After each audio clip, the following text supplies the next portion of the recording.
Boa tarde, bem-vindos a mais uma live, mais um programa, o nosso 37º. Meu nome é Uli Holtz, eu sou consteladora familiar, facilito constelações no grupo e também individual com auxílio dos bonequinhos Playmobil, tanto no presencial quanto também pela internet em vários aplicativos.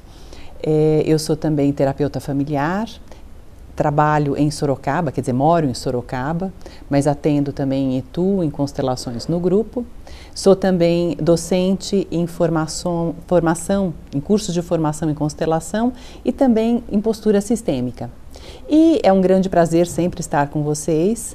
Eu faço esses programas, gravo esses programas no intuito de disseminar também este conhecimento dessas leis básicas que regem os relacionamentos, dentro desse conhecimento que foi transmitido ou trazido por Bert Hellinger, terapeuta, filósofo, teólogo, pedagogo.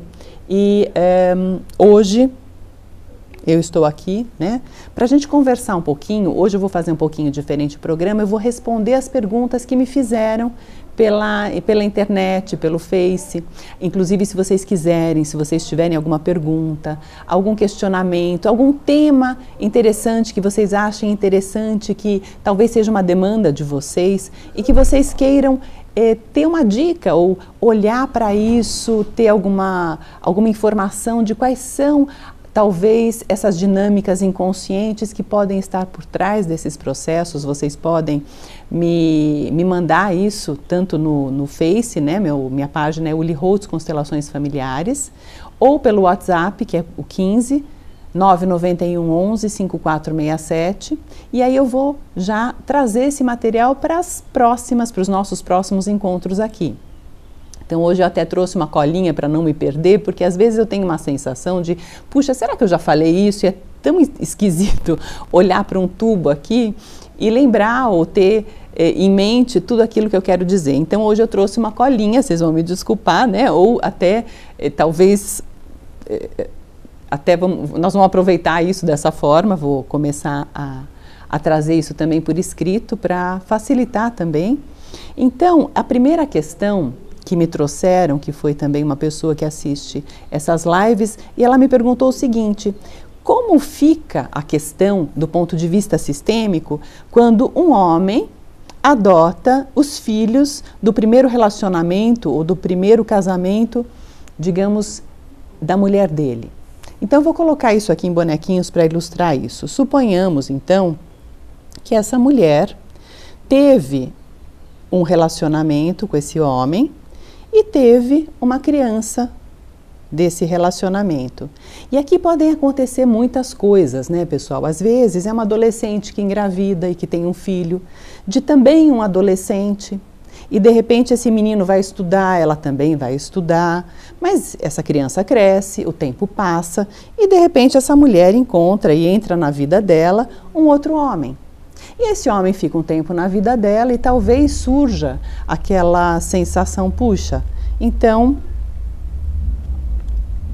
que tal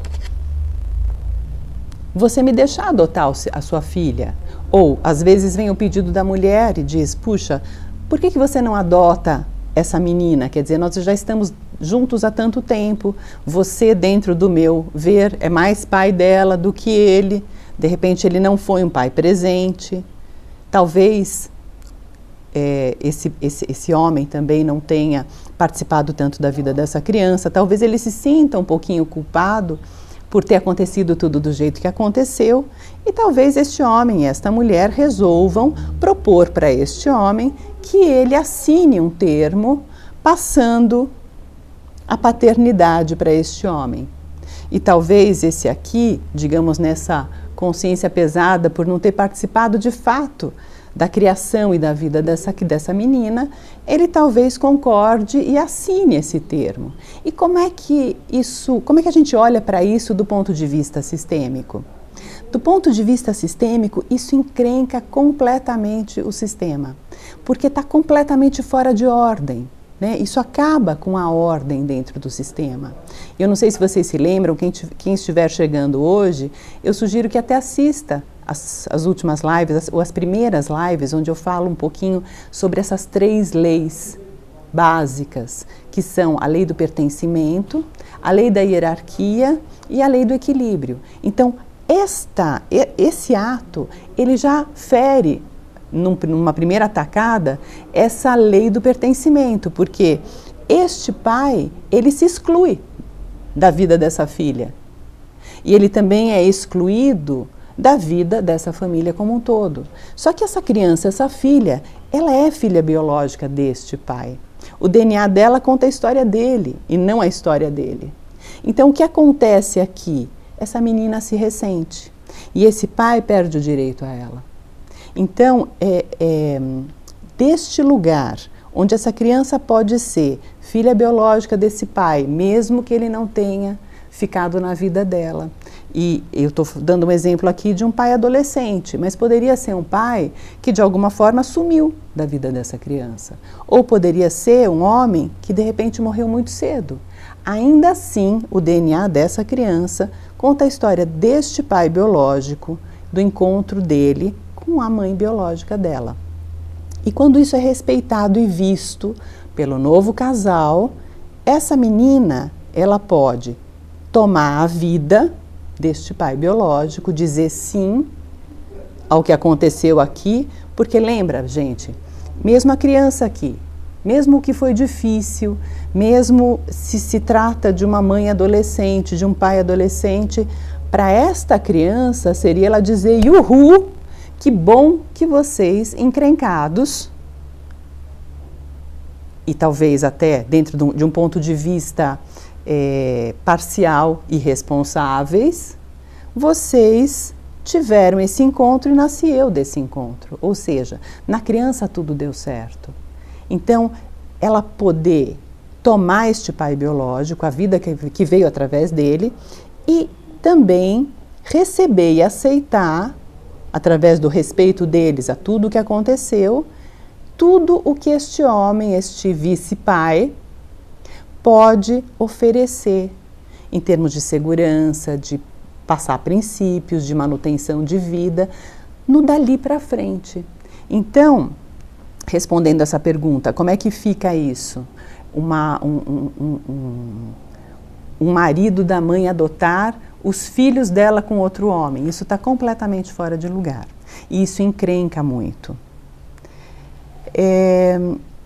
No caso, a mesma coisa, teve uma outra pessoa que me perguntou sobre crianças herdadas. Como é que é isso?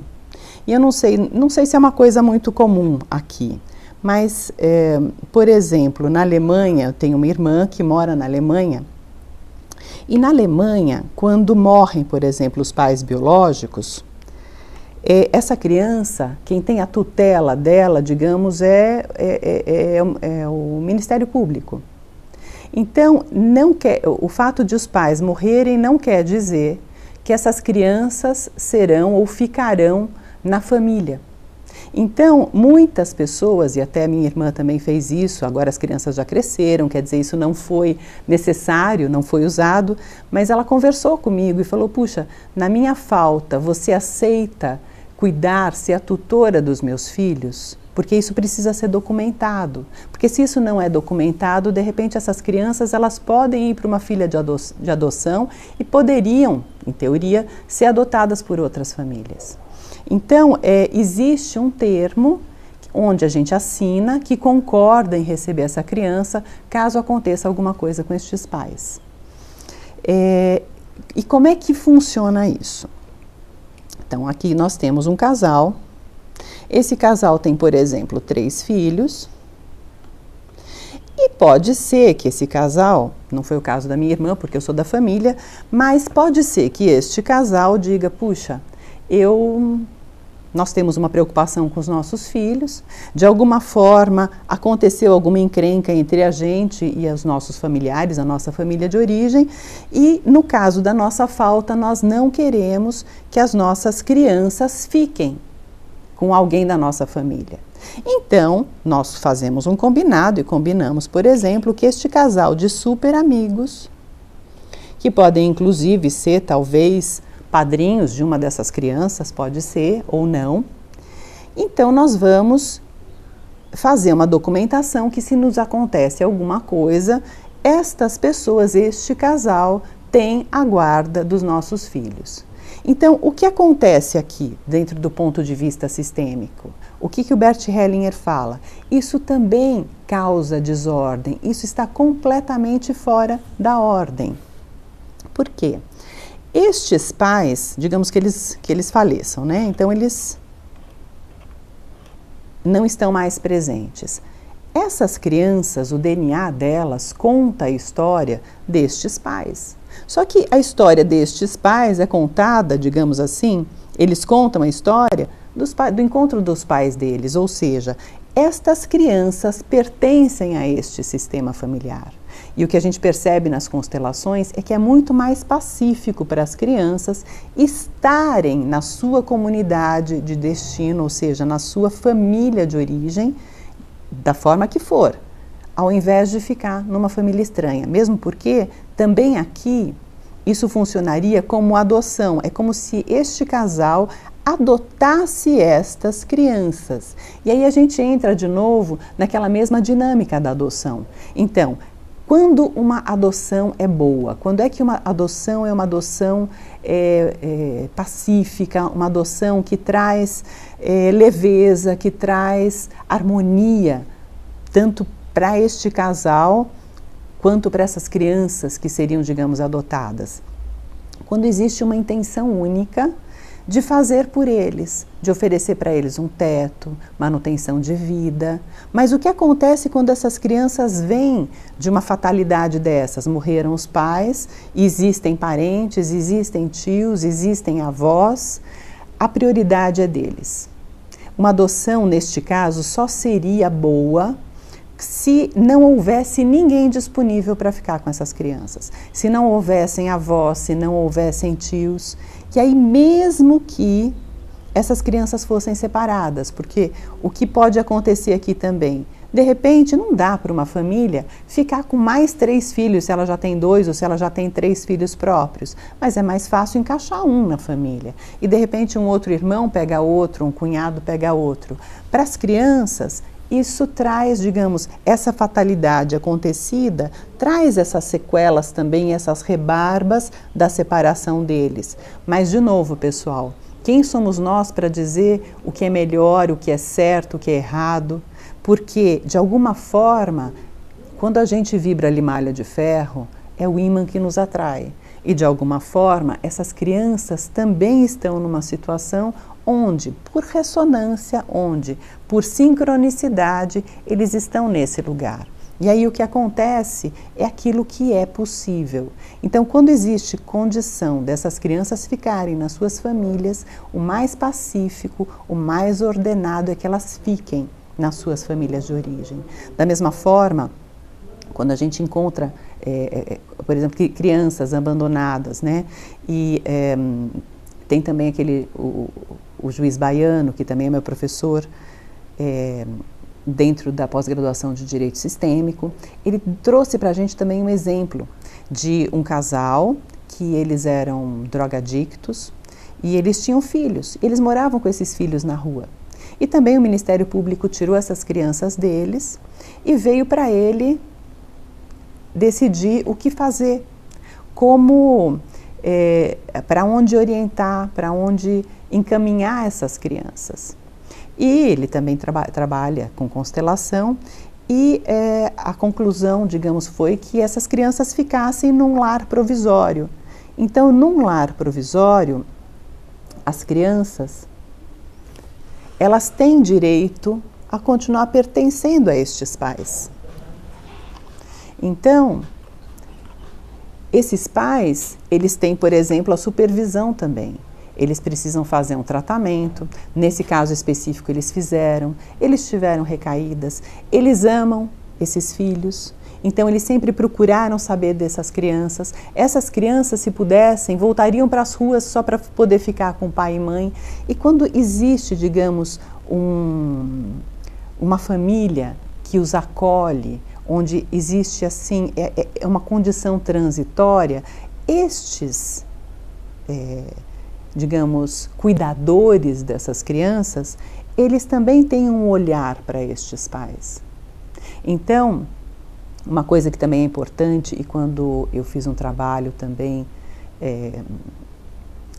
com crianças abrigadas, uma coisa que a gente vê que é muito importante para quem cuida dessas crianças é que não olhe para essas crianças com dó. Porque quando a gente olha com dó para essas crianças, a gente tira delas a força e a dignidade da própria vida delas. Quando a gente olha para elas com dó, como se a gente dissesse, puxa, vocês não têm paz. Puxa, vocês não têm ninguém por vocês. Não. Quando eu olho e vejo essas crianças dentro da força delas, da dignidade delas, de pertencerem a este sistema, por mais difícil que seja, e do profundo amor que elas têm por eles e que estes pais também, na condição que eles conseguem, têm também a mesma coisa, a gente começa esse respeito e esse olhar com respeito traz também essas crianças para uma possibilidade de aceitarem o que estes cuidadores têm para oferecer. Porque quando a gente olha para essas crianças com dó, é como se a gente as rotulasse de vocês são coitados, vocês são carentes, vocês não têm chance, vocês vão ser sempre os carentes, vocês vão sempre precisar de algo, vocês não têm condição de fazer por vocês. Agora, quando a gente olha para eles e vê, puxa, vocês receberam a vida, vocês têm qualidades e nós vamos ajudá-los a desenvolverem essas qualidades para que vocês, ao invés de repetirem uma história, possam, com o que de melhor vocês receberam aqui, construir algo melhor ou algo para além. Não vou dizer melhor, porque não existe melhor e nem pior. Na verdade, quando a gente fala melhor, eu estou falando de um julgamento, onde eu não considero, talvez, que o máximo que o outro consegue dar seja bom o suficiente. E ele também está dando o máximo. E eles também estão dando o máximo. E estes aqui também estão dando o seu máximo. Então, quando eu consigo olhar para isso desse jeito, para além do difícil de cada um, aí sim existe uma condição de respeito e estes pequenos podem aceitar o que de bom eles recebem aqui e podem aguardar por essas visitas e podem se nutrir dos pais biológicos nessas visitas e a gente consegue uma condição muito mais harmônica. Mesmo que estes filhos nunca possam voltar aqui, mas eles estão em trânsito, quer dizer, estes pais podem frequentar aqui e talvez essas crianças tenham que ser mais para frente encaminhadas para um outro lugar ou possam inclusive ficar aqui nessas condições, se essa família aceita e se o próprio judiciário aceita essa condição. Bom, então isso em relação a isso. Eu acredito que eu achei que ia ter mais tempo de falar mais coisas, mas parece que o nosso tempo terminou mais rápido do que eu pensava e eu vou seguir então nessas perguntas na nossa próxima live, na próxima quinta-feira, é sempre às quintas-feiras, às 5h30 da tarde, e eu convido vocês para estarem presentes novamente da próxima vez. Um grande beijo e até uma próxima. Tchau!